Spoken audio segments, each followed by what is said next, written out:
Muito bem, vamos começar então nosso estudo da semana, como sempre.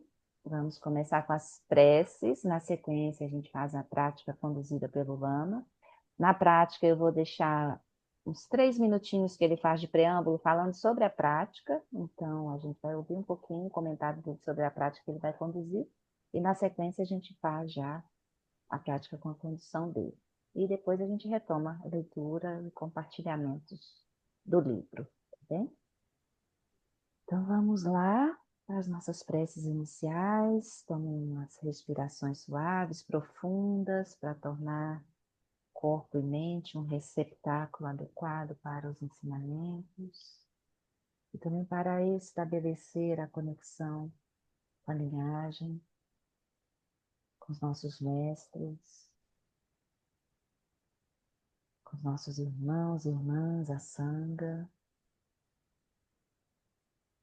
uma conexão direta com o Guru Rinpoche. Nós pedimos as bênçãos, recitando juntos a prece de 7 linhas.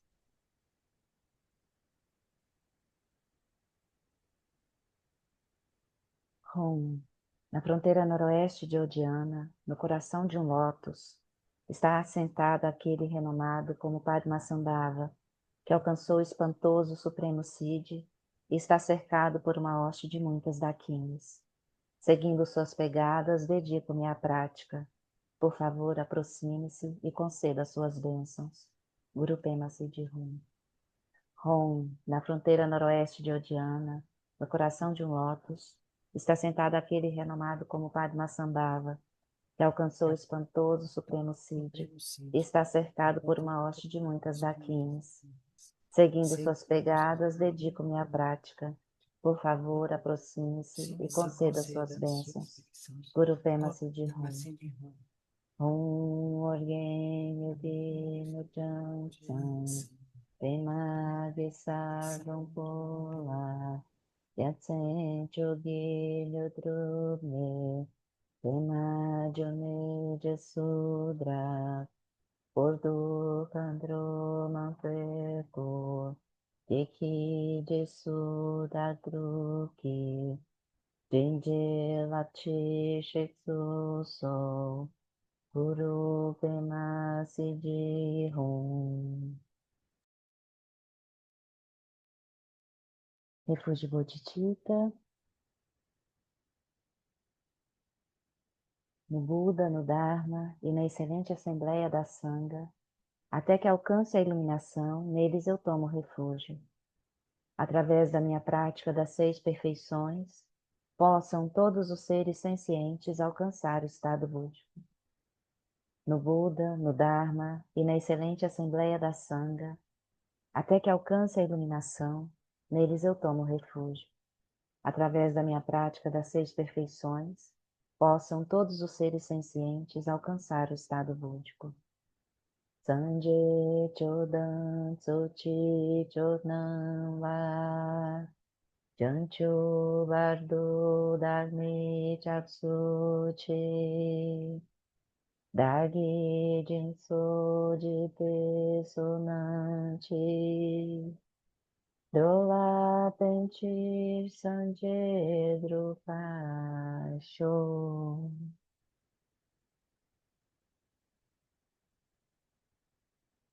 Agora então nós passaremos à meditação.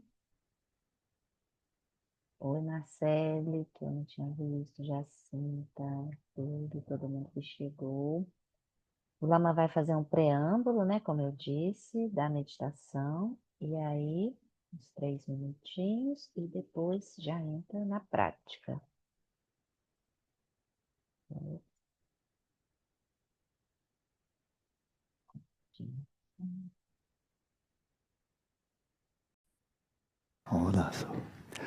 So, with just a few more words, we'll go right into the meditation.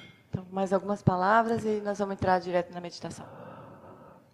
So, our opening meditation, as usual, will be what I almost always teach at the beginning of any retreat, and that is this practice stemming from Padmasambhava of settling body, speech, and mind in natural state. Então, a primeira prática que nós vamos fazer, como em quase todos os retiros que ele faz, sempre a primeira prática, é essa prática que vem da tradição de Padmasambhava, de estabelecer corpo, fala e mente em seus estados naturais. So this simple practice is essential to the very beginning of the path, to the ground. Então essa prática ela é essencial no começo do caminho, na base. And then as we venture fully into the practice of tekche, cutting through to the original purity of pristine awareness, this is at the very core of that. Daí quando nós vamos para a prática de tekcho, que é de atravessar para a consciência, para a natureza da lucidez prístina, essa também é a prática essencial. And then we perfect this settling of body, speech and mind in their natural states. We perfect this only when we become Buddha.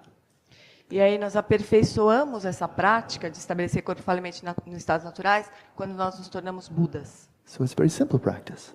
É uma prática simples. Anybody can practice it. Buddhist, non-Buddhist, religious, not religious, anybody can practice. Qualquer pessoa pode fazer essa prática, budistas, não budistas, religiosos, não religiosos. It'd be very beneficial for anyone.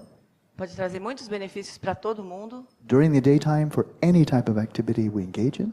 Durante o dia, em qualquer tipo de atividade que nós estivermos engajados. But also, it's very important we all get good night's sleep. Mas é também uma prática muito boa para todos nós, podemos ter boas noites de sono. And this simple practice can be also very effective. Practicing for 10, 20 minutes before going to sleep can be very good for getting a good night's sleep. Essa prática, se a gente fizer durante 10, 15 minutos antes de dormir, também é uma boa prática para ter uma boa noite de sono também. So, for both falling asleep and awakening, same practice. Então, para dormir e para acordar, a mesma prática. So please find a comfortable position. Então, por favor, encontre uma postura confortável. This room is about as full as a can is of sardines. Essa sala está cheia como uma lata de sardinha, não podia estar mais cheia. But when you're not here, then you'll certainly have more space. And so this practice you can do at any time in the supine position, for example. Very, very good. Daí, quando a gente estiver em outros lugares, a gente vai ter mais espaço no alojamento, nos quartos. A gente pode fazer essa prática deitados na posição de supina, que é uma prática, uma postura bastante boa para essa prática. Hola, so let's begin 24-minute session. Então, nós vamos começar essa sessão de 24 minutos.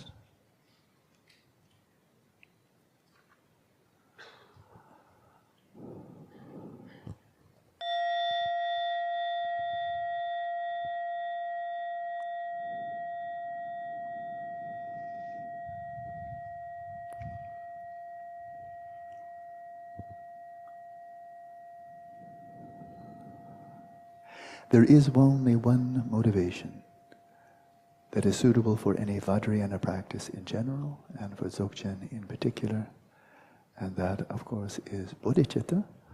So arouse the bodhicitta as your aspiration, your motivation for engaging in this practice. Existe apenas uma motivação que é adequada para qualquer prática vajrayana e, naturalmente, para qualquer prática de Dzogchen, que é cultivar a bodhicitta. Então, cultive a bodhicitta agora, nesse momento, para se dedicar a essa prática.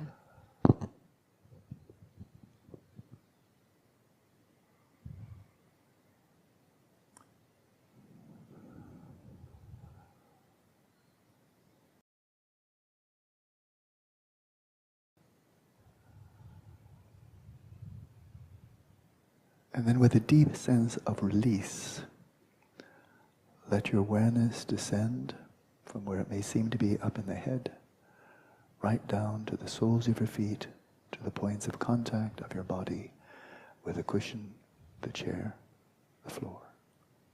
Então, com uma profunda sensação de liberar, permita então que a sua consciência desça do espaço da cabeça, por todo o corpo, até as solas dos pés, os pontos de contato do corpo com o colchonete, os pontos de contato do corpo com a cadeira.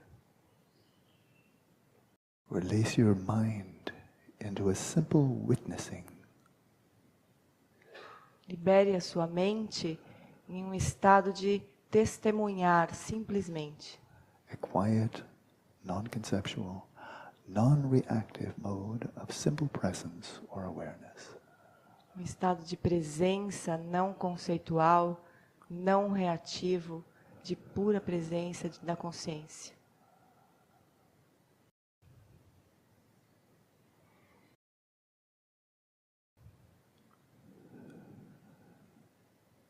And without visualizing your body, without thinking about the body, simply be aware of the sensations of your body in contact with the ground. Sem visualizar o corpo, sem pensar no corpo, apenas sinta o contato do corpo com o chão.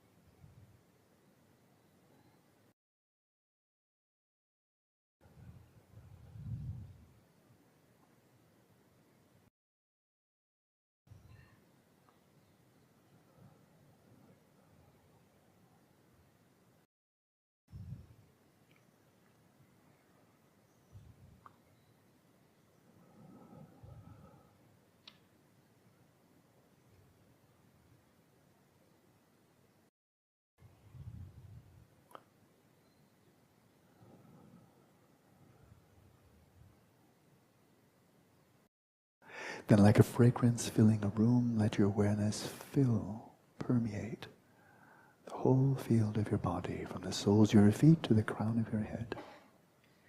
E como uma fragrância preenchendo uma sala, deixe que a sua consciência preencha, permeie todo o espaço do corpo, das solas dos pés ao topo da cabeça.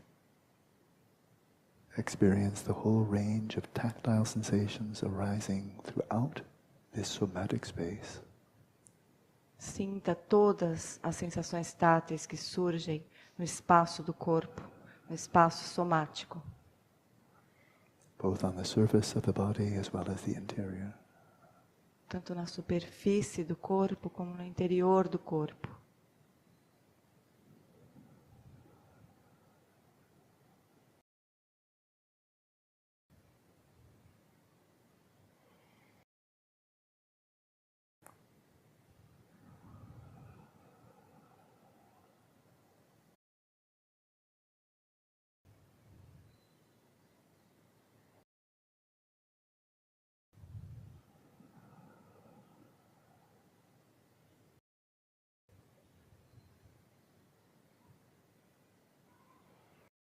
You're resting your awareness in a space or domain that is non-conceptual, devoid of language. Você permite que a consciência repouse em um espaço que não é conceitual, que é anterior à linguagem. So likewise, let your awareness of this field be also non-conceptual, non-verbal. Da mesma maneira, deixe que a sua consciência também seja não conceitual, não verbal. And yet clearly and discerningly knowing the sensations arising throughout this field. E discriminando claramente todas as sensações que surgem nesse campo.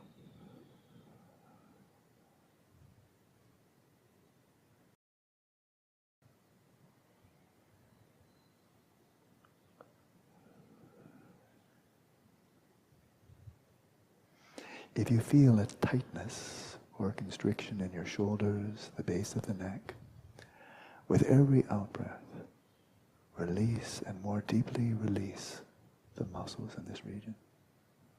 E se você sentir tensão ou rigidez nos ombros ou na base do pescoço, com cada expiração solte a tensão dessas regiões.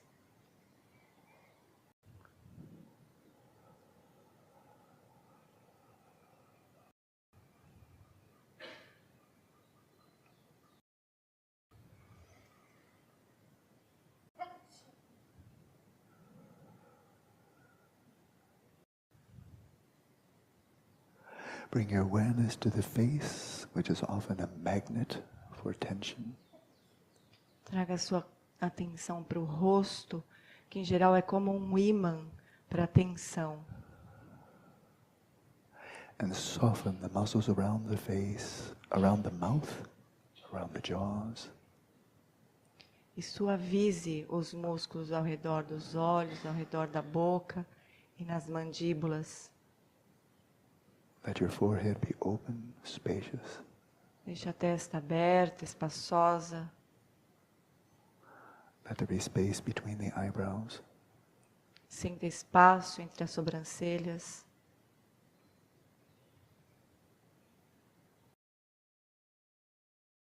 Soften all the muscles around the eyes. Relaxe todos os músculos ao redor dos olhos. And soften the eyes themselves.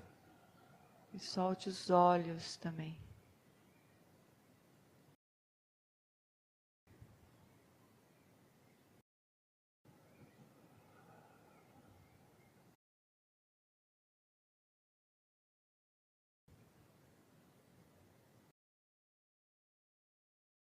Let your face rest in an expression of repose.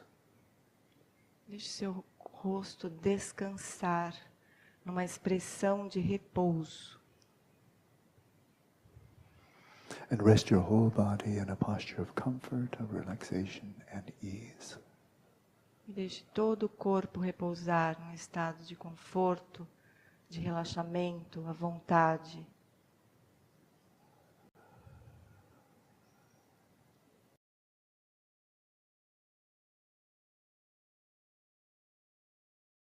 And during the short duration of this session, let your body be still like a mountain, apart from the movements of the breath.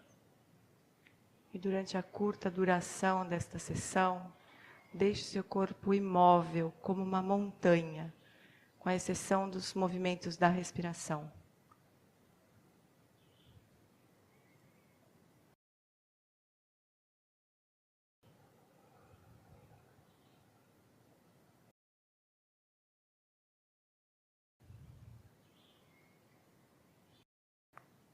Assume a posture of vigilance. Assuma uma postura de vigilância, With your spine straight, com a espinha ereta, your sternum just slightly lifted, o osso externo levemente elevado abdominal muscles loose and relaxed. e os músculos abdominais soltos e relaxados. So that when you breathe in, the sensations of the breath flow right down to the belly, which expands as you inhale, contracts as you exhale. Quando você inspira e expira, sinta as sensações da respiração desde o baixo ventre que se distende e relaxa conforme você respira, desde baixo ventre.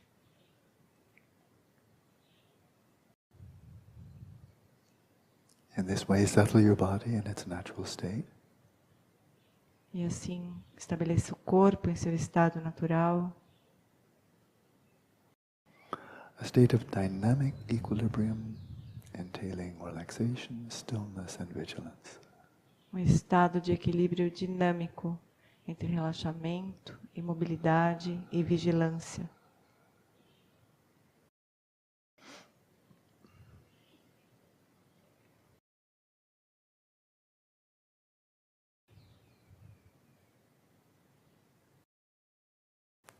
Then we settle our speech in its natural state of effortless silence. E nós estabelecemos a fala em seu estado natural de um silêncio sem esforço.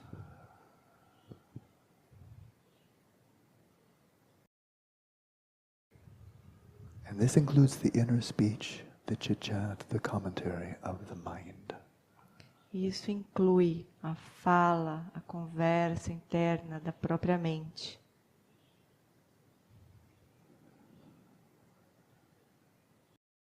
Develop the ability to be mentally silent when you wish to be so. Desenvolva a habilidade de ficar internamente quieto quando você deseja assim.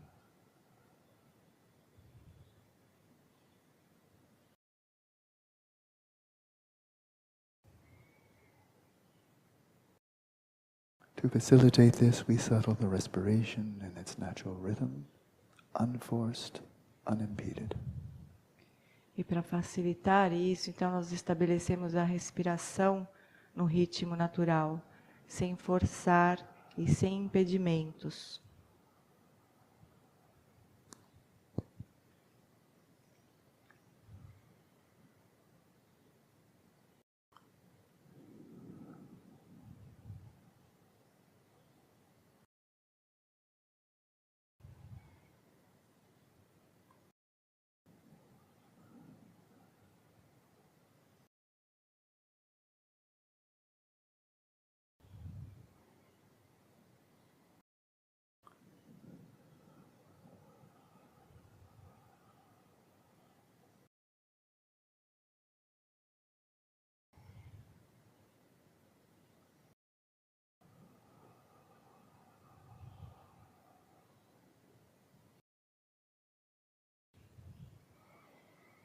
The key to this is the out-breath.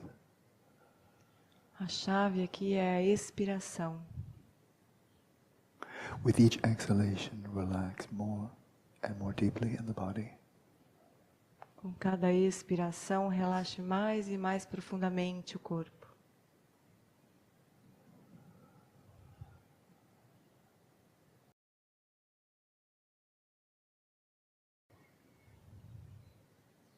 Release the breath and continue releasing and releasing until you've given it all away, breathing out to the very last. Continue relaxando conforme você expira completamente, até que não haja nenhum ar retido. To do this, your mind must be very quiet and attentive as you come to the end of the exhalation. Para isso, deixe que a sua mente fique bastante atenta no finalzinho da expiração.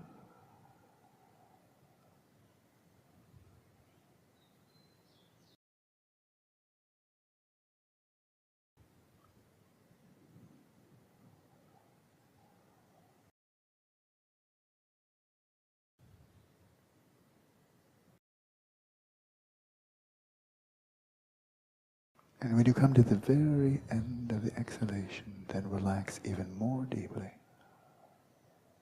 E bem no finalzinho da expiração, relaxe ainda mais profundamente.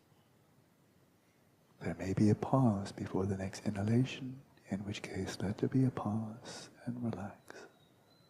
Pode ser que haja uma pausa antes da próxima inspiração e você permite que essa pausa aconteça e relaxe.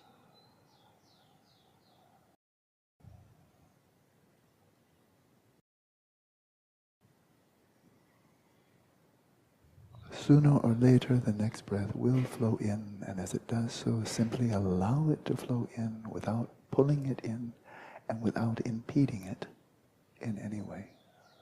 Mais cedo ou mais tarde, a próxima inspiração vai acontecer.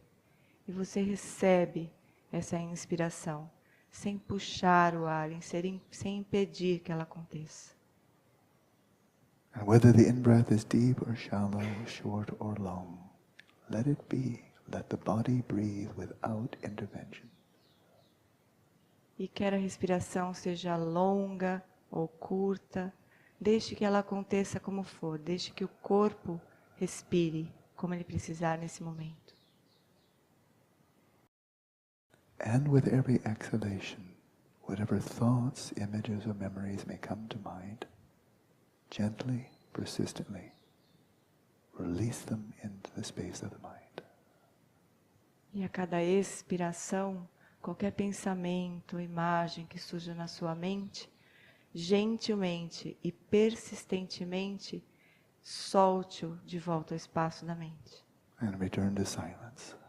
E retorne ao silêncio.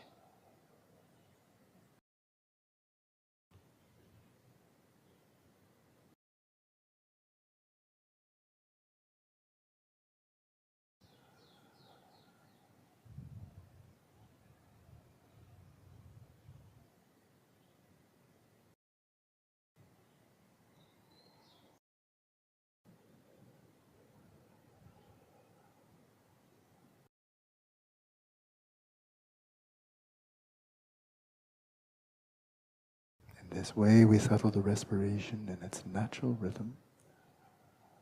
E dessa maneira nós estabelecemos a respiração em seu ritmo natural. And by so doing, we allow the speech of the mind to settle in effortless silence.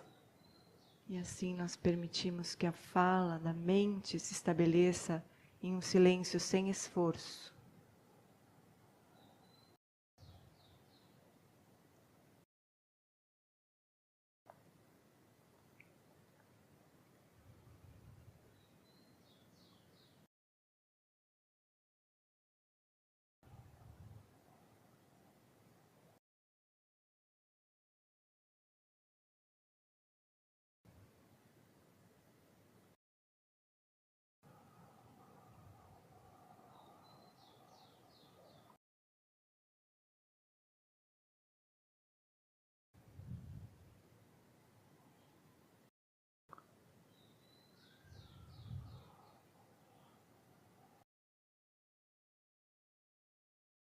And then we turn to settling the mind in its natural state.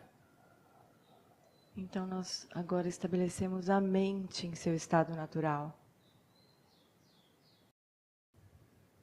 And we begin with an act of volition. We decide to release all concerns about the future and the past, just for the remaining minutes of this session. E nós começamos com um ato de vontade, com desejo de soltar todas as preocupações do passado e do futuro, apenas durante esta sessão. Give yourself a brief vacation from all these concerns, hopes and fears. Dê a si mesmo um descanso de todas essas preocupações e medos e expectativas.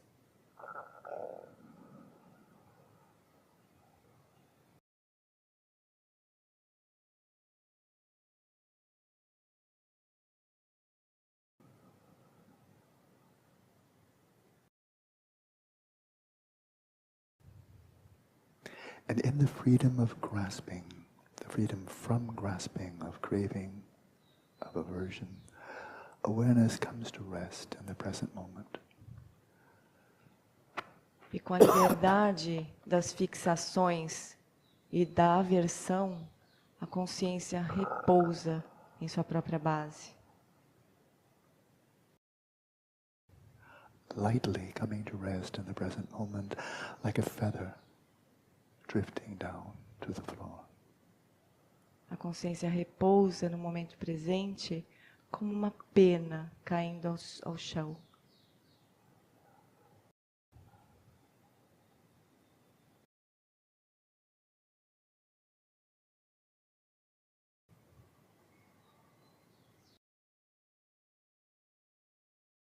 And when awareness comes to rest in its own simplicity, we see that it is naturally clear and cognizant. E quando a consciência repousa em sua própria simplicidade, nós vemos que ela é clara, que ela é cognoscente. And rest in that natural clarity or luminosity of your own awareness. E repouse nessa clareza natural da sua própria consciência.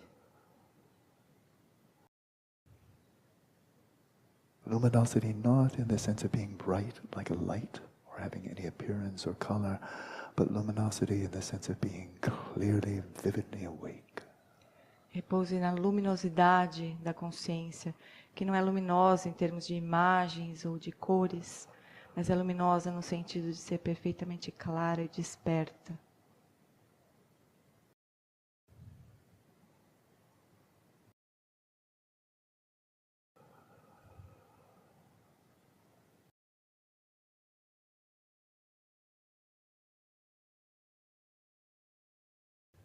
And simply rest this flow of clear cognizance in the present moment. E simplesmente repouse nesse fluxo de clareza e de cognoscência no momento presente. Without directing your attention outwards or inwards. Sem dirigir a sua atenção para fora ou para dentro. Without doing anything, without meditating on anything. Sem fazer coisa alguma e sem meditar sobre coisa alguma. Simply rest in this flow of knowing. Apenas repouse nesse fluxo de conhecer.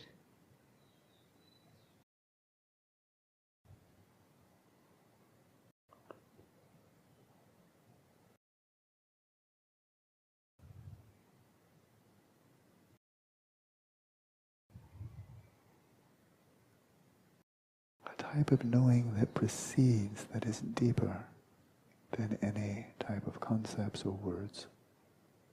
Um tipo de conhecer que é mais profundo e que precede qualquer tipo de palavra, qualquer tipo de conceito.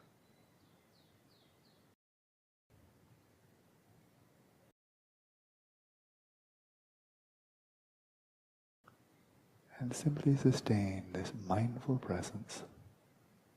E apenas sustente essa presença atenta.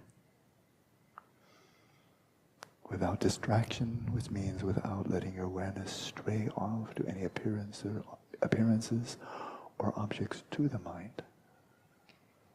Repouse sem distrações, sem permitir que a sua mente se perca, arrastada por aparências ou objetos que surgem para a mente.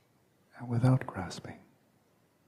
E sem fixações. Without identifying with any of the activities of the mind.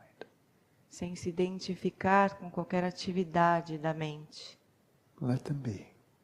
Deixe ser. Without seeking to modify the mind in any way. Sem tentar modificar a mente de forma alguma.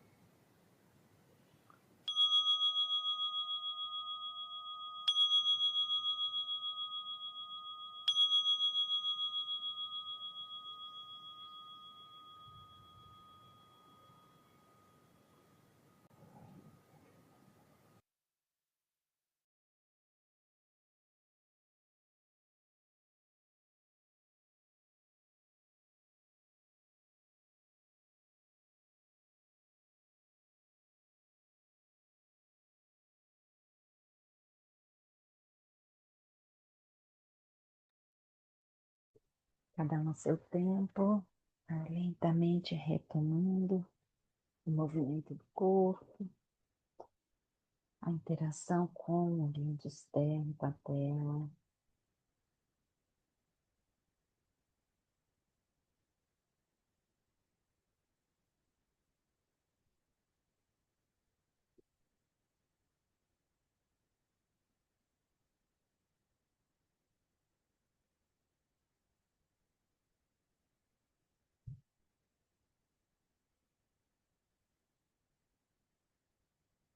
A prática ela é muito boa e muito importante. Vocês podem dizer dentro da experiência de vocês, se quiserem, né? À medida que a gente vai realmente relaxando o corpo, a mente também vai relaxando, né? É aquela coisa que a gente tem muito contraída, do corpo contraído, consequentemente a mente também contraída e voltada para as nossas próprias questões, nossos desafios, sofrimentos, alegrias, tudo isso, né? Onde a mente também se volta, né? Se contrai em direção a algo, alguém, algum acontecimento. Quando a gente vai conseguindo realmente relaxar, soltar o corpo, sentir esse espaço, essa abertura, isso também é referido para essa experiência da mente, né? A gente pode sentir a mente realmente decantando e a gente testemunhar esse espaço muito mais amplo, né? Porque aquele objeto para o qual a mente está contraída, né? Nossa visão, nossos pensamentos e tudo. Então, é uma prática muito preciosa, assim, muito, muito boa para a gente fazer de onde a gente está. Que ela serve para onde a gente está, né? Do caminho do iniciante até do Buda, né? Do próprio Buda. De onde a gente está, a gente vai perceber diferentes nuances, assim, diferentes experiências, né? E diferentes benefícios. É muito bom. Eu, particularmente, gosto muito dessa prática, né? Então, por isso que sempre trago ela para a gente fazer junto. Uma visão tendenciosa, né? Uma escolha tendenciosa, na verdade. Tudo bem? Vamos seguir com a nossa leitura, então. Se alguém quiser comentar, é só abrir aí e falar, tá, gente? Eu vou fazer aqui uma breve recapitulação. Certo essa palavra, Cris? Vou recapitular brevemente, para não ter risco, né? Tá falando errado. O que a gente viu, né, do início desse capítulo sobre compaixão. Então, estamos no capítulo 5, lendo, treinando, refletindo, contemplando o aspecto da compaixão. E aí, no início, o Lama disse para a gente, assim, de como a compaixão e a bondade amorosa, elas são complementares, como se fossem yin e yang, né? Se a gente pensar na medicina tradicional chinesa ou no taoísmo, enfim, são forças complementares, né? Então, são qualidades complementares. E a bondade amorosa, ela e a compaixão têm umas diferenças simples e claras que o Lama colocou para a gente. Aí ele disse assim que a bondade amorosa, em certo sentido, lida com potencialidades, né? Ela tem uma visão da possibilidade de ser feliz, de encontrar, cultivar, nutrir, fazer florescer as causas da felicidade. Então a gente lida com esse potencial. né, da felicidade. E é isso que a gente deseja para as pessoas. A gente olha para as pessoas e reconhece esse potencial presente em cada uma e anseia que ela não só acesse, mas como ela nutra, né, e cultive as causas dessa felicidade. Então a gente lida com essa potencialidade do bem-estar, da alegria, de coisas boas, né? Já a compaixão, ela testemunha um ser, humano ou não, em sofrimento. E aí a gente reconhece o sofrimento e o que causa esse sofrimento, as causas desse sofrimento. Como essa rede, essa trama está operando e constituindo essa experiência de sofrimento para essa pessoa, para esse ser, qualquer que seja. E aí a gente deseja, a gente anseia que essa pessoa, esse ser, se liberte do sofrimento. A gente reconhece essa possibilidade de liberação do sofrimento. A partir do momento que a gente reconhece como ele se constitui, né, dessas tramas operando e constituindo sofrimento, a gente reconhece também que há uma liberdade frente a isso. E a gente anseia, deseja que essa pessoa, esse ser, reconheça as causas do sofrimento, como ele é constituído, e se libere desse sofrimento que está ali presente, mas que não é, como o Lama diz em algum momento aqui do que a gente já leu, não está indelevelmente entretecido com a experiência de ser dessa pessoa. Então a gente reconhece que há uma liberdade e deseja que essa pessoa reconheça as causas que constituem o sofrimento e que reconheça também esse potencial de liberdade frente ao sofrimento. Então, a gente lida com essa possibilidade, né, da liberação do sofrimento. E aí o Lama disse também para a gente, dentro do que a gente leu na semana passada, dos inimigos próximos e distantes da compaixão. Assim como a gente viu da bondade amorosa, né, o inimigo próximo é o apego e o inimigo distante é a hostilidade, a raiva. A compaixão também tem esses inimigos próximos e distantes. O inimigo próximo da compaixão é o pesar. Quando a gente lida, vê, testemunha algum sofrimento, e a tristeza que a gente sente, né, de perceber esse sofrimento ali presente, traz para a gente essa experiência de pesar, uma coisa como se a gente não reconhecesse a possibilidade de liberação desse sofrimento. E aquilo fica mesmo um sofrimento constante em nós também, uma coisa pesada mesmo, né? E aí a gente não reconhece essa possibilidade de liberação. Aí, ao invés de poder fazer alguma coisa para liberar, a gente é arrastado, dragado também para o sofrimento e permanece ali. Então, isso pode nos confundir, a gente achar que está sendo compassivo e, na verdade, está sendo arrastado para um sofrimento também. Então, esse é o inimigo próximo. E o inimigo distante da compaixão é a crueldade. A gente desejar que alguém sofra. Um sofrimento grande ou um sofrimentinho pequenininho. Isso é crueldade, né, dentro dessa visão. Então, esse é o inimigo distante da compaixão. E aí, lembrando que quando esse inimigo está presente no nosso coração e na nossa mente, a qualidade, a virtude não está presente, não está se manifestando, né?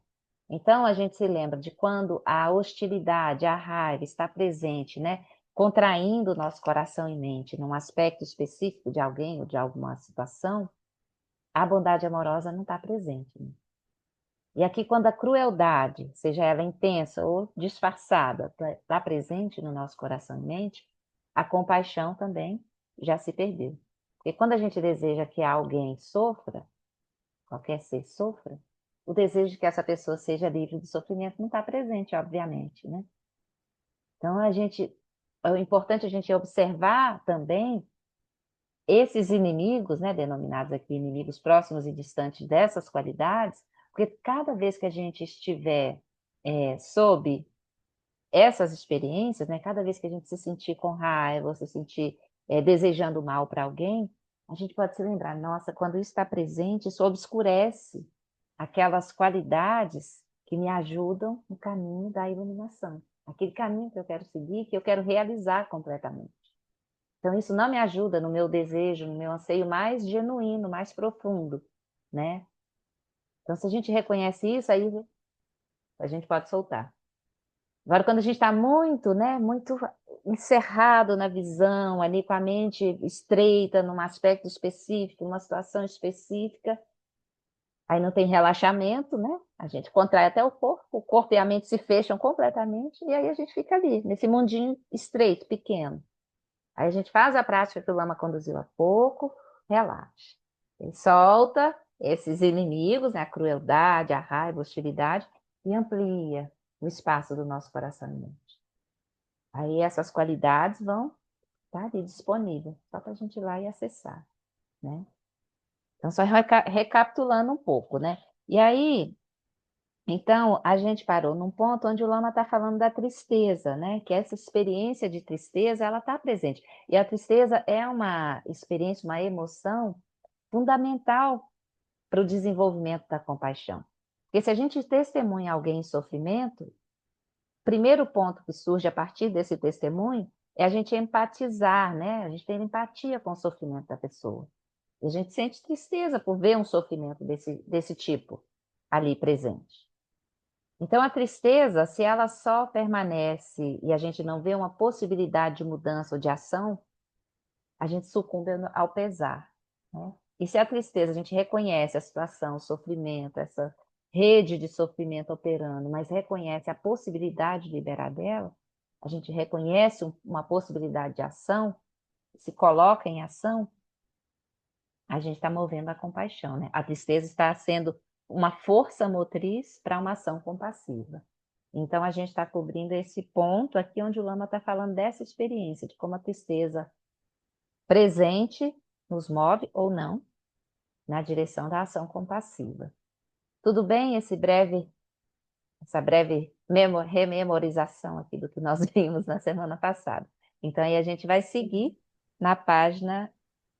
Nós paramos na página 137, eu vou voltar só um parágrafozinho aqui, que a gente parou nesse parágrafo, último parágrafo, eu vou voltar aqui no penúltimo, tá? Para a gente seguir a partir daqui. Então, o Lama falou dessa tristeza, né? Ela, quando fica muito pesada e se torna um pesar, aí ela não ajuda, né? Mas ela é necessária. Então, responder sem tristeza não significa responder com indiferença ou apatia. Se para nós responder à nossa própria adversidade com sabedoria, compaixão, coragem e força é um ideal digno de ser abraçado, então nós mesmos somos modelo de como podemos responder à adversidade dos outros.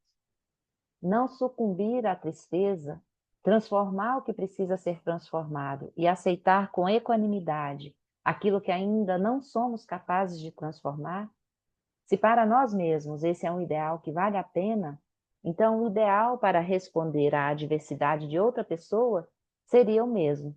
Aqui o Lama faz um comentáriozinho sobre aquela fala de Shantideva, né? Sobre você está experienciando um acontecimento, você está numa experiência de sofrimento. Se tem algo para fazer, não há por que se afligir. Então faça algo, né? Se não tem algo para fazer, não há motivo para se afligir também, porque não tem o que fazer. Se afligir não vai resolver também, né? Então, essa é uma experiência, assim, da gente reconhecer se é possível fazer algo, fazer. Se não é possível, ok, não é possível. E compreender isso, sente a tristeza, mas não fica amarrado nela, presa nela, né? Você reconhece essa possibilidade ou não de ação. E aí, quando não é possível fazer algo, a gente entende que nesse momento não tem nada que possa ser feito. Mas aí também a gente pode lembrar da impermanência, né? Nesse momento não tem algo que possa ser feito, mas daqui a pouco pode ser que tenha. A gente vai nessa abertura, assim. Não sucumbe completamente à tristeza. Sim, Cris, pode falar, por favor. Não, é exatamente isso, né? Quando a gente vê uma pessoa assim próxima da gente, doente, né? E muito ruim e nada melhora, a gente não tem como não se entristecer, né? Fica difícil, você quer fazer alguma coisa para ajudar, né? Eu entendo racionalmente todo esse exercício aqui. Não ter o que fazer, então vamos aceitar e esperar a coisa mudar. Mas é muito difícil É, a gente não ficar preocupada, triste, pesarosa, é, né? é. É difícil, sim. Por isso que é um treinamento, né, Cris? Não é uma coisa assim que a gente leu e já mudou completamente essa forma. A gente vai desenvolvendo esse olhar e essa ação e essa liberdade interna, pouco a pouco, né? À medida em que a gente vai compreendendo, isso vai saturando o nosso coração e nossa mente. Não fica só na compreensão cognitiva, né? Isso vai passando no nosso coração e na nossa mente. E aí, de repente, a gente chega um momento que a gente se percebe vendo e agindo dessa forma sem que a gente identifique um ponto específico de mudança, né? Mas é um desenvolvimento, na verdade, assim, né? A meu ver, né? E a gente vai sentir, se entristecer. Eu tenho uma experiência recente de uma amiga muito amada, assim, que é uma irmã para mim, sabe? E ela passando várias dificuldades na vida. E aí agora ela está morando numa cidade longe daqui. E aí ela muita dificuldade, muito sofrimento nos últimos anos. E aí ela teve um diagnóstico de câncer, agora, recente. E eu acompanho a dificuldade dessa, minha amiga, irmã, mulher, batalhadora, que luta, enfim, várias questões.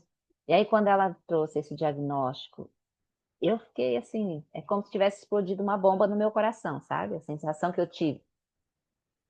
E aquilo eu desabei, assim. Eu não estava falando por vídeo, né? Mas eu chorei, chorei, fiquei triste, por não sei o quê, sei o quê. Porque a gente fica triste. Não vai falar que eu tô, tá tudo bem, isso mesmo, pode acontecer com qualquer um. Pode acontecer com qualquer um, mas a gente se entristece, né? De ver uma pessoa em sofrimento batalhando. Mas aí, nesse momento, a sensação que eu tinha, assim, essa bomba explodindo no meu coração, é como se tivesse, não sei nem explicar, assim, coisa meio louca, né? E é claro que eu vou ficar triste. Mas eu falar com ela nesse nível que eu tô de tristeza profunda também não vai ajudar ela, né? Então, na hora que ela me mandou a notícia, eu ouvi, eu levei umas horas para responder, né? Porque precisa me recompor, assim, porque falar com ela na tristeza profunda que eu estava não ia ajudar ela em nada, né? E aí depois a gente falou, e agora é isso, né? Os passos seguintes, o que é possível ser feito. Vamos fazer os passos seguintes. E ainda tinha uma questão que ela tinha me dito assim antes de ter o diagnóstico, que se ela tivesse o diagnóstico, ela achava que ela não ia tratar. E aí, assim, eu falei, tudo bem, que você decidir, eu estou aqui com você. Está do seu lado. O que eu posso fazer, né? Mas se viesse o diagnóstico que ela falasse que não ia tratar, eu ia insistir que seria bom que ela tratasse, tem filhos e tererê. Mas aí ela mesma já mudou, né? Quando veio o diagnóstico, ela falou, então o próximo passo é isso, então vamos junto. Mas a gente sente, né? Não tem como não sentir. E é isso, o que que tem daqui de onde eu tô, com a pessoa perto ou distante, o que que eu posso fazer para ajudar essa pessoa? Entendendo que tem uma possibilidade de ter um desfecho positivo dentro daquilo que eu desejo, alinhado com aquilo que eu desejo, ou não. Esse é um desafio grande, assim.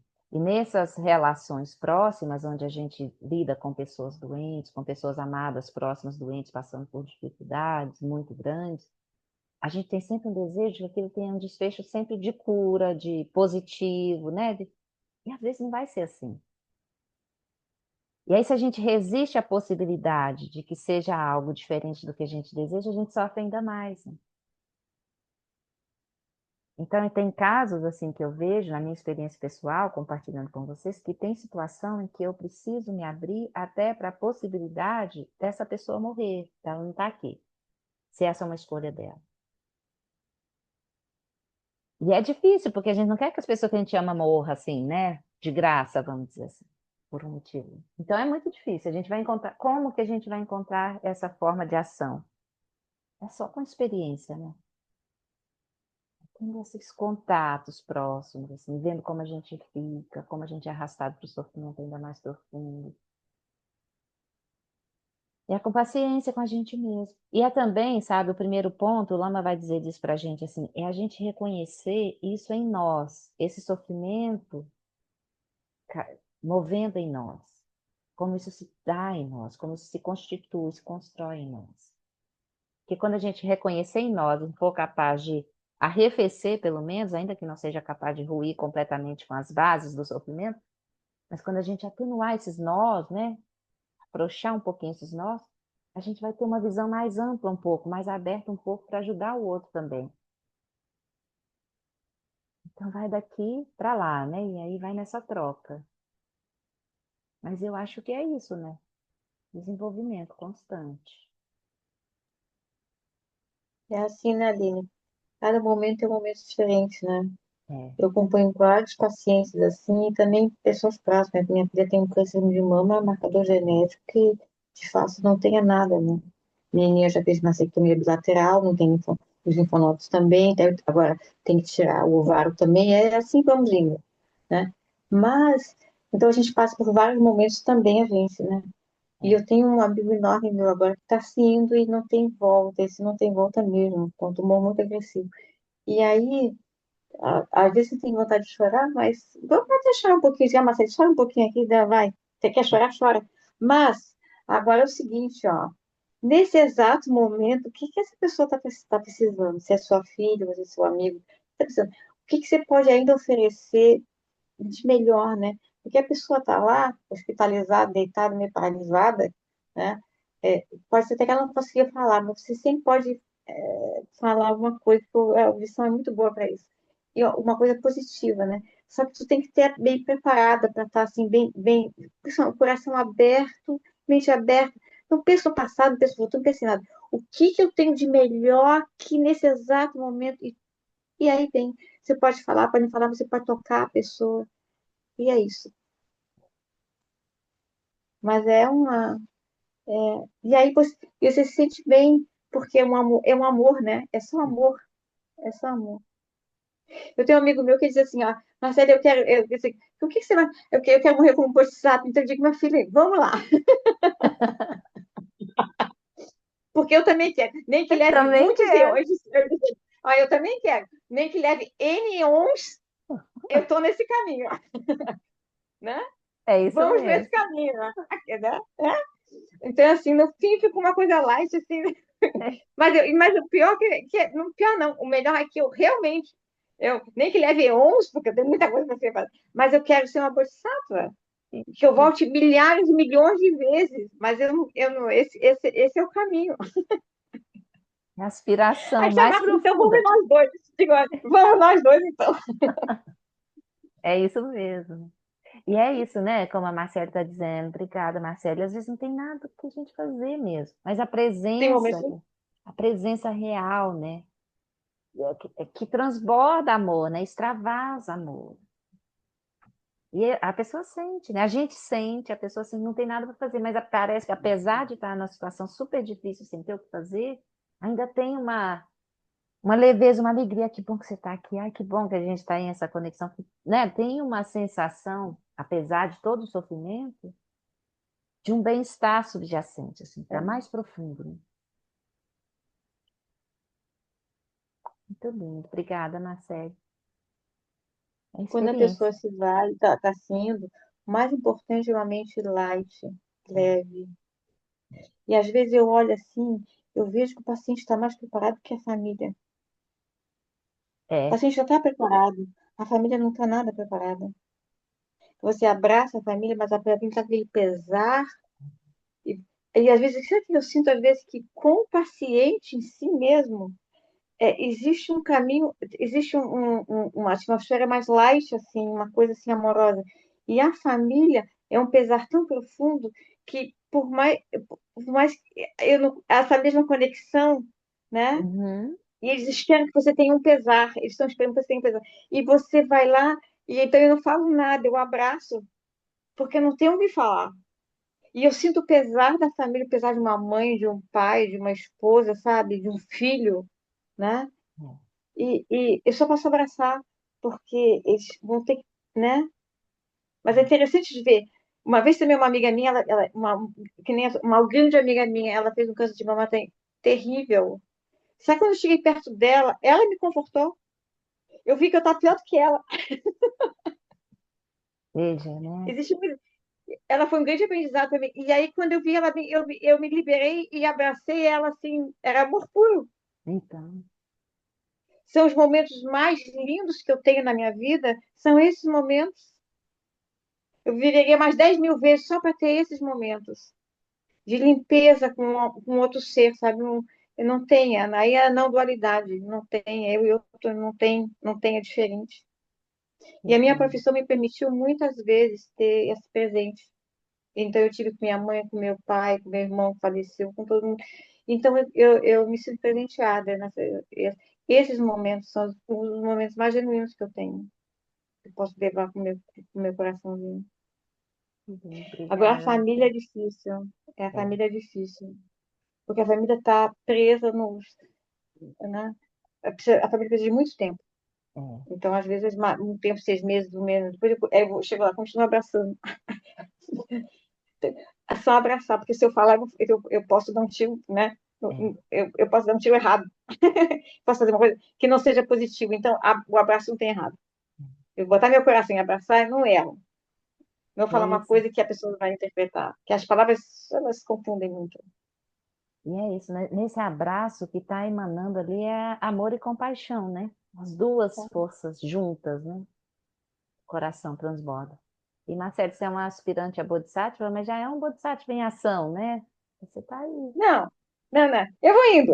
Eu e meu É, amigo vamos indo. Eu digo assim, já você é. vai na. Quase que eu digo para ele, você vai na frente que eu vou atrás. Olha e dá a mão, né? Vamos juntos, assim. Não, quem não tem tempo mesmo, tempo é timeless, né? Não existe tempo mesmo. Então, não, É, estamos então, juntos, nós estamos juntos, estamos juntos. E são os momentos que eu me sinto unida a um outro ser de igual para igual, sabe? Eu me sinto uma união só. Não tem Marcelo, nem tem nenhum amigo, né? Não, é uma outra coisa. é muito, E minha muito profissão foi especial. muito boa para isso, né? Que bom. Eu já falei para o Papai do Céu quando eu voltar, eu quero ser médica de novo, cuidados intensivos, paliativos e budista com certeza.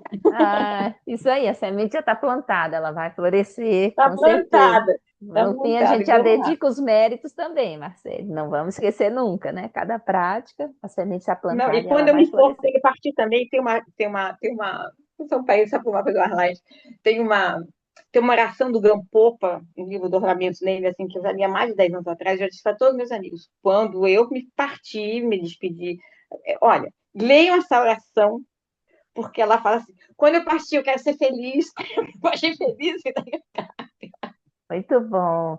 E é isso, é muito assim, importante. sabe? Assim, claro, porque se o nascimento natural mostra também. Então, quando eu falo com a Amitabha, que todos estão, quando eu faço minhas relações, eu digo assim, Amitabha, por favor, ajude esses milhares de pessoas que estão se indo nesse momento, né, que vão para Sukhavati, os menores estão chegando, que, por favor, Tá aí, me receba quando eu for. Amitabha, Amitabha, cuida desses que estão chegando e o Amitabha leva os que estão indo. São milhares que estão indo, são milhares que estão chegando nesse planeta. Isso mesmo. Muito bom. Isso tudo é compaixão, aí. Compaixão. Essa aspiração tão maravilhosa, tão auspiciosa por esses seres todos, é pura compaixão. Vamos seguir na nossa leitura. Então, vamos sempre, né, voltar para a nossa experiência, observando essa, quando a tristeza está presente e não sucumbir ao pesar, né? No início, ao testemunharmos os outros em sofrimento, é perfeitamente apropriado compartilharmos do seu sofrimento com empatia. A tristeza que sentimos com os outros e pelos outros pode servir como combustível a partir do qual surge a chama da compaixão genuína. Se nunca compartilharmos da tristeza e da dor dos outros, sucumbiremos insensivelmente à indiferença. Mas se, por outro lado, permanecermos nesse sofrimento, sucumbiremos empaticamente ao inimigo próximo da compaixão, que não ajuda os outros e só nos enfraquece. Tomar o sofrimento dos outros como se fosse nosso significa responder a ele como se fosse nosso. Isso significa que não responderemos com tristeza, mas com sabedoria e compaixão, o que nos dá acesso ao poder para fazermos o que for possível. Talvez o melhor que possamos fazer nesse momento seja continuar em meditação para trazer à tona essas qualidades de sabedoria, compaixão e poder para que, quando chegar a hora de agir, possamos ser ainda mais eficazes. Talvez seja a hora de dar uma resposta mais ativa, mas não há sentido em simplesmente entregarmos-nos à tristeza. O que eu posso fazer? É a questão para a vida humana. É uma pergunta perpétua e, obviamente, não há uma resposta única. Para cada situação que surgir, se aplicarmos qualquer sabedoria e compreensão que tenhamos, com toda a bondade amorosa e habilidade que possamos reunir naquele momento, encontraremos a resposta. A resposta é o melhor que formos capazes de imaginar naquela hora. Mas isso permanece em fluxo, porque, se estivermos nos desenvolvendo, a resposta será diferente um ano depois. E sempre a situação será diferente. Então, vejam que essa é uma experiência muito importante. Assim, a gente vai, a partir da nossa própria prática, da nossa própria experiência, reconhecendo essa possibilidade de ação. E aqui e agora, o que eu posso fazer aqui e agora? Com todas essas armas, vamos dizer assim, né? Que eu disponho. Com a bondade amorosa que eu tenho aqui agora. Com essa sabedoria, essa capacidade de ver em perspectiva esse sofrimento constituído, né? Como ele se constitui. O que eu posso ver desse lugar onde eu estou? O que eu posso fazer aqui e agora a partir disso? E na medida que a gente vai experienciando, essa possibilidade de ação também vai ampliando. Com mais sabedoria, com mais experiência, com uma visão mais aberta, menos condicionada, né, do outro, da experiência do outro. Então, tudo isso vai trazendo para a gente uma possibilidade de ação mais ampla.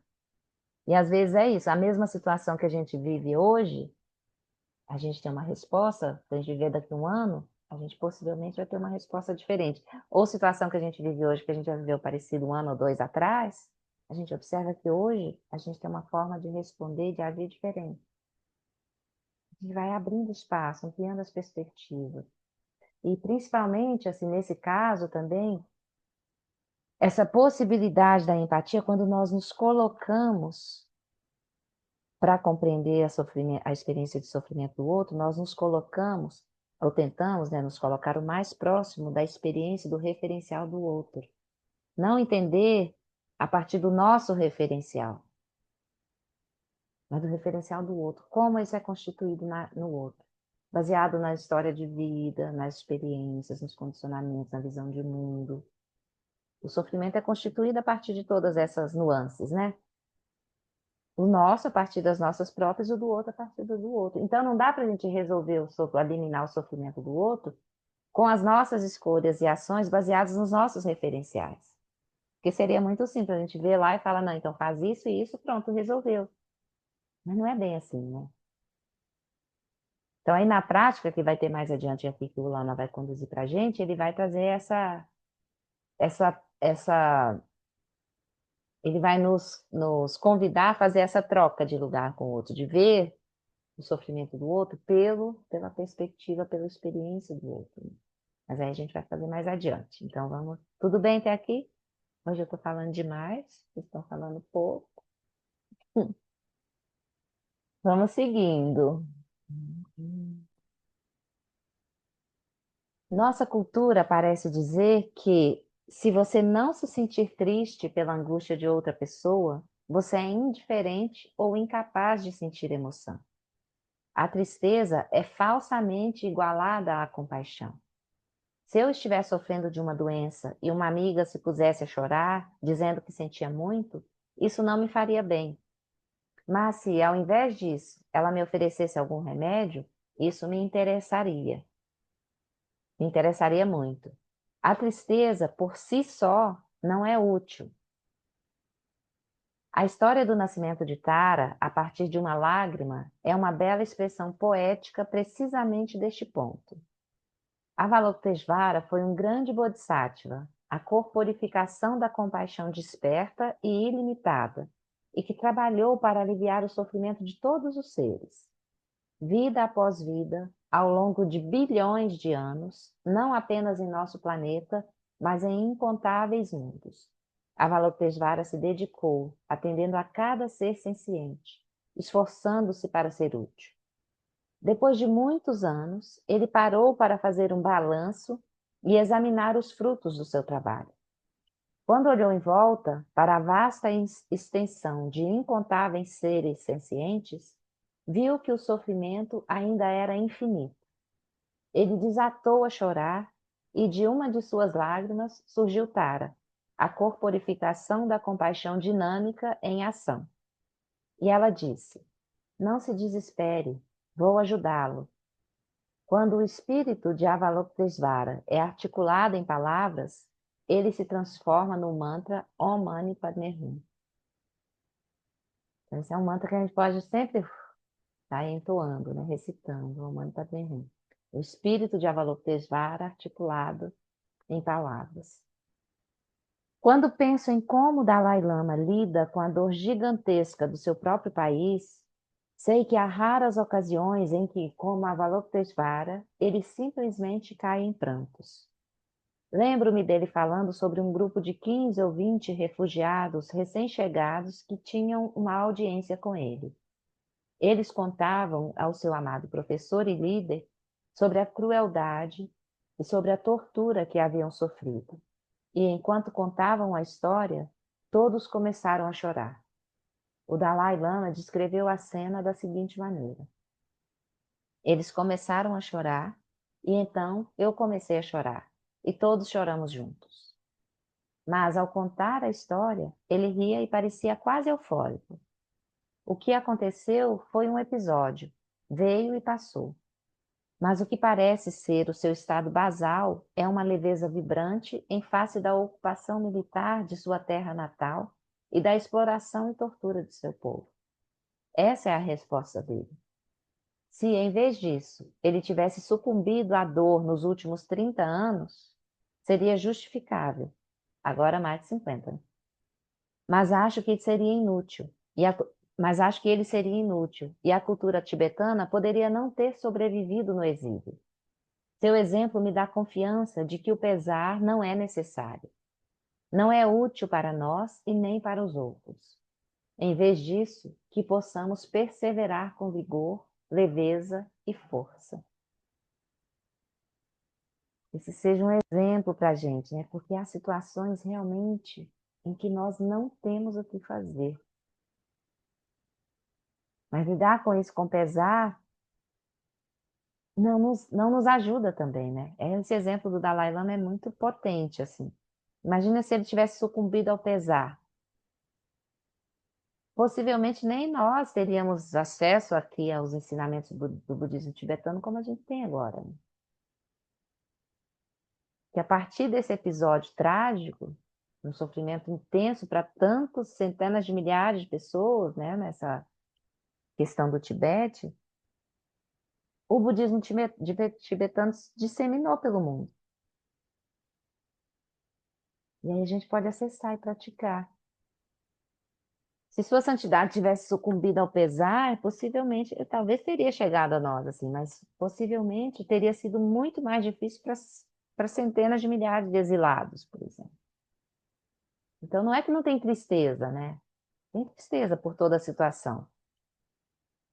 Mas só ficar na tristeza não resolve a parada, né? Então, o que eu posso fazer com isso? Dada essa circunstância, o que vamos fazer?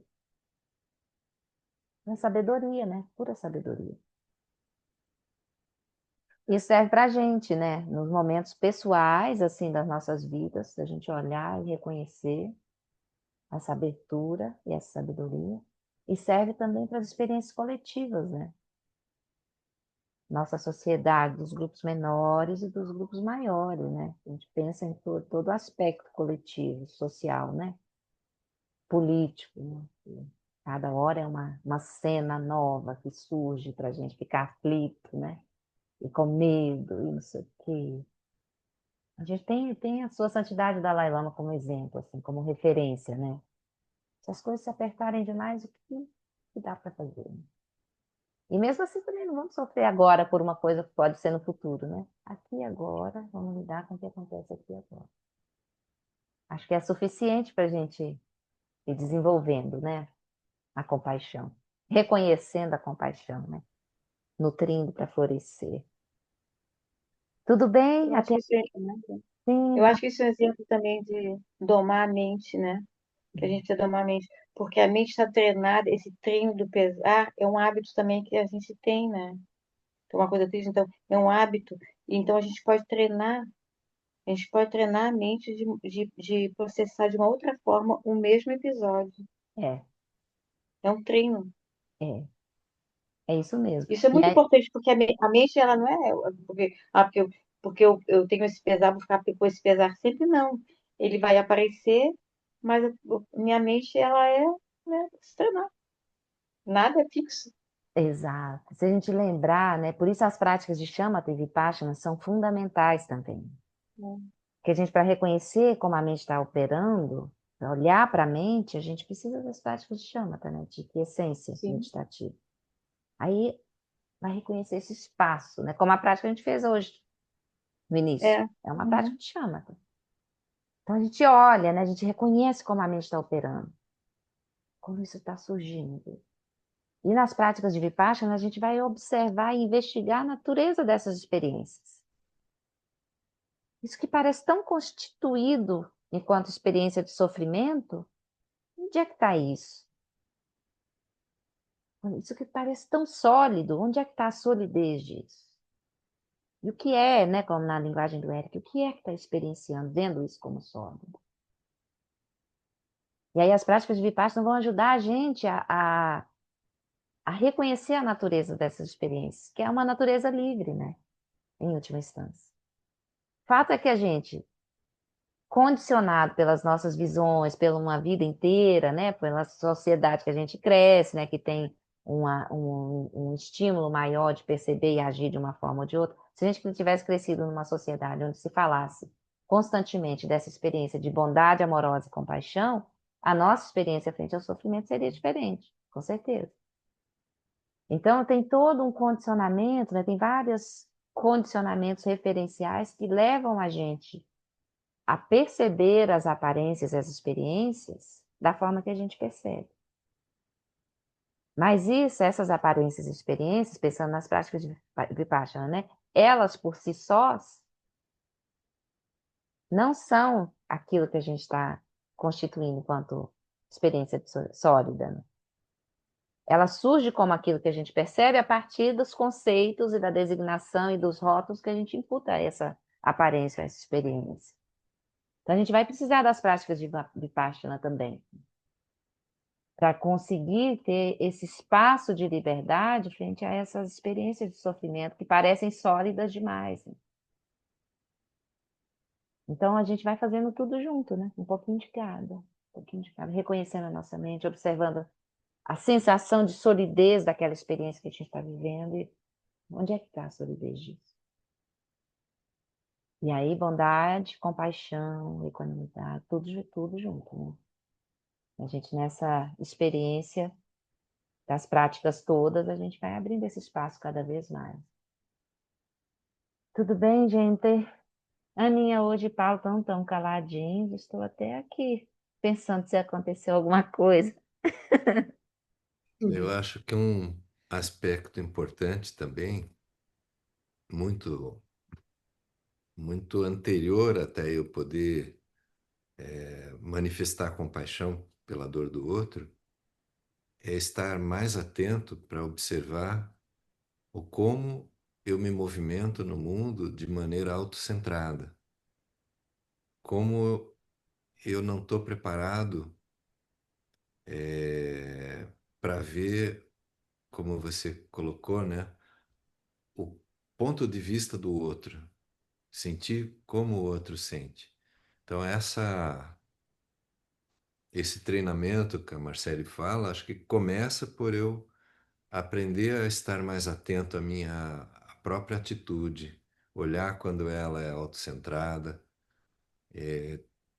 procurar de alguma maneira aprender a ver a partir da perspectiva do outro.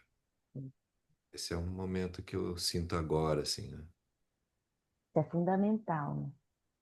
É isso mesmo, Paulo. E o autocentramento é a raiz do sofrimento. Né? Se a gente reconhece como está, como a nossa visão constitui a realidade que a gente está experimentando, ela parte de uma experiência autocentrada, a já reconhecer isso, já vai abrindo um espacinho, né, para afrouxar um pouco essa ideia de uma coisa muito sólida. E a gente abre espaço para reconhecer o outro também, onde o outro está. É que quando eu vejo uma coisa mais no nível intelectual, mais teórico, aí é fácil dizer, não, puxa, olha, mas a dinâmica cotidiana da reatividade, e tudo, aí é que realmente mora um perigo muito grande, onde eu, na maior parte das vezes, caio, né? Não caio na reatividade, não enxergo o que que o outro está vendo e assim vai. Todos nós, meu amigo, estamos nessa luta, todos nós. Isso é muito importante, né, gente? Assim, como a gente parar para pensar assim, porque na nossa experiência autocentrada, a gente quer ser feliz e não quer sofrer, né? Então, tudo que eu quero que opere no mundo é para favorecer essa minha ideia de alegria, de felicidade e de liberdade de sofrimento. Mas a gente tem isso muito direcionado pelas questões corriqueiras, hedônicas, né? As questões comuns da vida. A gente não tem isso, essa visão operando constantemente no nível mais profundo de reconhecer, né? Como está, como é, o que é realmente a felicidade. A felicidade, o bem-estar. Não é simplesmente um carro não obstruir o meu caminho na rua, por exemplo. É muito mais do que isso. Então, se a gente reconhece que cada ser que a gente encontra, cada um de nós aqui, cada ser que a gente encontra lá na rua, está operando nessa mesma lógica autocentrada, essa busca de ser feliz e de não sofrer, baseado no seu referencial autocentrado, egocêntrico, movido por uma busca hedônica, vai ser muito difícil haver entendimento, comunhão, né, conexão, porque a busca de um vai confrontar a busca do outro, né? Então a gente precisa ter essa liberdade mesmo para reconhecer que esse autocentramento não ajuda no cultivo dessas qualidades, né? Não ajuda no caminho da iluminação, não nos ajuda a nos tornarmos o bodhisattvas que desejamos ser. Especialmente ontem eu vi uma palestra do TED sobre um médico que se apaixonou por imagens médicas e por psiquiatria. E ele observou que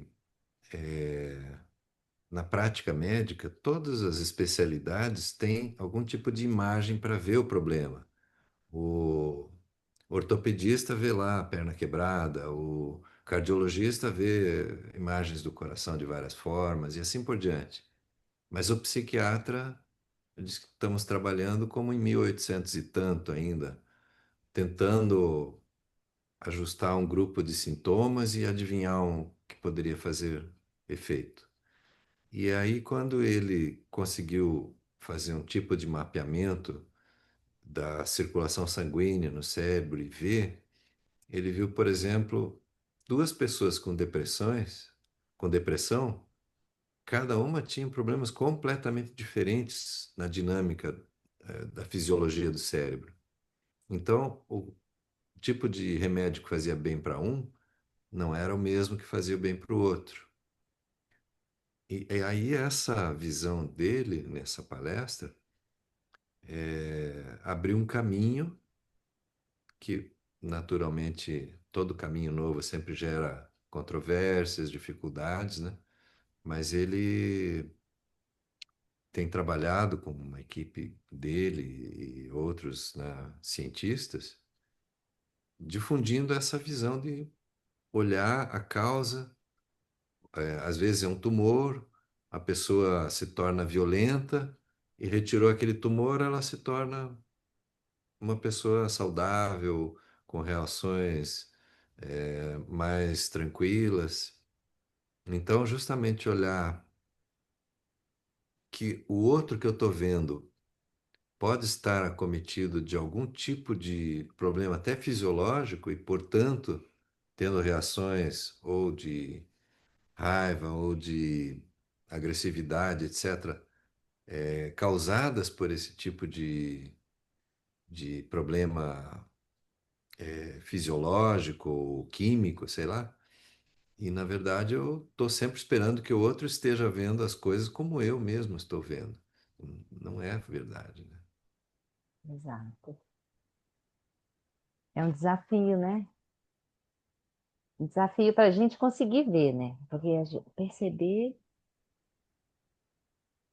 intelectualmente a gente entende. Aí É, na ação, no tete a tete com as questões da vida, né? Com os outros, é muito interessante, né? E dentro da psiquiatria tem essa questão mesmo, porque não adianta ter mapeamento cerebral ou correlatos neurais, né? Porque é uma experiência subjetiva e a mente, isso também é uma questão, porque eles têm essa tendência de entender a mente e a consciência como subproduto do cérebro, né? E aí, quando você vê a mesma patologia, digamos assim, a depressão, com correlatos distintos em duas pessoas, se fosse puramente orgânico, né? Seria o mesmo correlato neural, né? A mesma área de, enfim. Tem é, muitas nuances, né? E é quando se pega nesse aspecto, assim, a gente vê isso, é muito bom a gente ouvir profissionais assim, né? Abrir essa perspectiva de entendimento também para a gente, até para a gente entender na nossa experiência, entender também no outro, né? Abre uma perspectiva de compreensão para o outro, não é, Paulo, é. pessoal? Muitos elementos, galera, para a gente contemplar. Emília, você ia sair 7h30. Tô te mandando embora, mas agora a gente já vai encerrar também. Então, pique e dedica os Estava tão méritos. bom, eu desisti.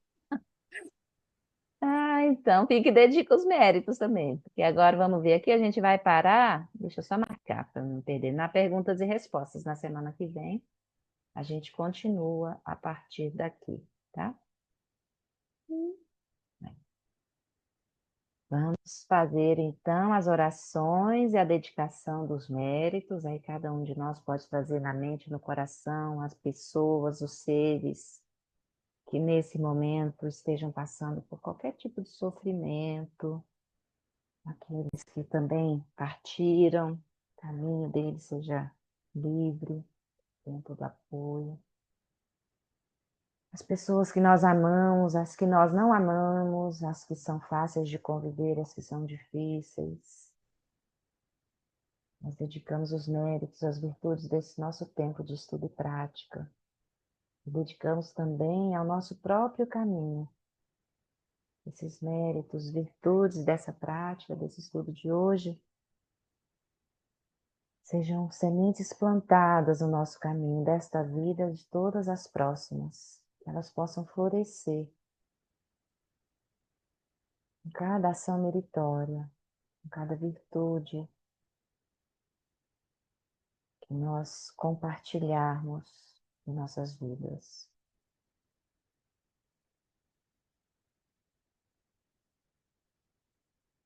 Vamos então, juntos, fazer a dedicação de méritos. Por essa acumulação de méritos, possa eu obter a onisciência que tudo vê, e possam todas as falhas ser superadas. Que do turbilhão de ondas revoltas do nascimento, velhice, doença e morte deste oceano do Sansara, possa eu liberar os seres.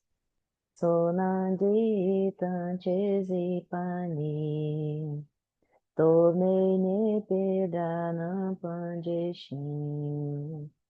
Keganati balon trupai, si petso vidroa droacho.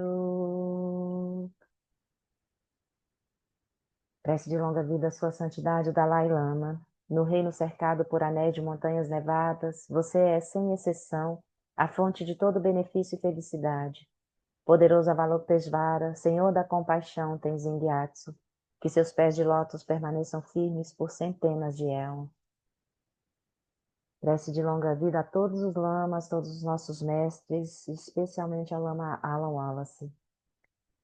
Que o professor Shakyamuni, o grande Vajradhara, e aquele que sustenta os mistérios de todos os jinas, Padmasambhava, possam firmar os pés de lótus daqueles que sustentam os ensinamentos e fazem com que os feitos do Buda brilhem como o sol e a lua.